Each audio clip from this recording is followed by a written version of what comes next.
Great. Now, when you use this, part of the other things that I like to stress is camouflaging it. You don't want to be exposing it and doing it like a cycle. Right. In the shower, and you got 40 moves, and people are taping you on camera, and Right. you're gonna do a move where you walk by and jab him with an ice pick and just keep walking, and he's gonna drop. That tar's gonna take effect, and that's it for the guy. Right. You're gonna think he had a heart attack. You do it on a crowded sidewalk. Not messy. His hands are over it. You got a chance to get away. Right. Clean, quick. Even if people are standing way. around. By the time I grab him and turn him right to the base of the skull, Right. it's all over. Right. See? I just walk away. Even if people are standing around and People seeing are it, they won't standing around know. and crowded, Won't even know. they won't know what's going on. Right. In the ear. Right. The Here's ear, another place. the eye, or Okay, in the eye. any of those Yeah. 4 targets you mentioned Any of those before. 4 targets, exactly. Yeah, I skipped the ear, but that's right across. Okay. Now, when I do these moves, I don't make a big jump at the guys, just like fighting. If I'm going to punch him, if I'm going to kick him, I'm going to move diagonally. And I like to explain it to everybody that it's like pushing a car. If your car stops, you got to push it off to the side of the road. When you get behind it and you start pushing that car, there's so much weight there that you actually barely take little steps. Right. And once you start getting that momentum behind the car, you can actually now run behind it and push it, right? Of course, by the time you go half a block, you're kind of tired. But the idea is you don't take off running with it because it's too much body mass. Right. That's the same kind of ideas that I want you to consider when I go to make a move. If I'm hiding this weapon because I'm standing kind of diagonal to the guy, Right. I don't want to make a big lunging move to get him with the weapon because his eye is like a camera lens. Right. It sees the big body move and he responds. Puts him on guard. So that what you need to do is make a short step. And even if he responds the same way, which is with a partial retreat, because my first one is slow, he does a casual one. He matches But now, you, right?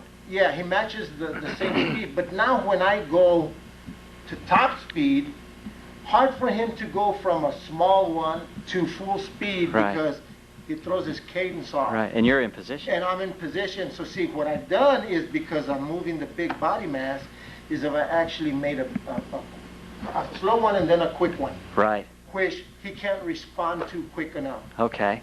Okay? Right. Those are ways to start camouflaging it. And what I tend to do is kind of take off diagonally and then Okay. reverse it. Looks see? like you're leaving. So that I'm leaving in his eye Right. to him. It's just like if I'm standing right here and I wanted to kick him. I don't have to go like this to kick him. When we're standing right here, I can actually take off the other way and kick him and follow up. Right. And the reason I do that is because you work off the peripheral vision. Okay. My peripheral vision, I know where his groin's at. Right. See? Just like I can keep looking at him in the face and hit him right in the groin. See? Okay. I don't have to go all the way down and key in on his groin to hit his groin. Right. See? So I'm doing the same thing when I turn around. When I turn around, I don't take my eye off of him, but I'm looking at him, and he doesn't see that I'm going to hit his groin. Why? Right. Because I didn't look down at his groin, see? Telegraphing it. And telegraphing it Right. with my eye, because you're watching what I'm doing, see? So that's part of how I step in to hit him. I can move off angle at him and claw him in the throat, see? Right. Because I use a long range move. Now I kick him in a backhand and I follow up, see? Right. So what it looks to him like is as if I'm walking away. Well, Right. using a knife or a pick or anything like that is the same kind of idea. Right. If I wanted to stick him, I might take off this way and then Right. come in.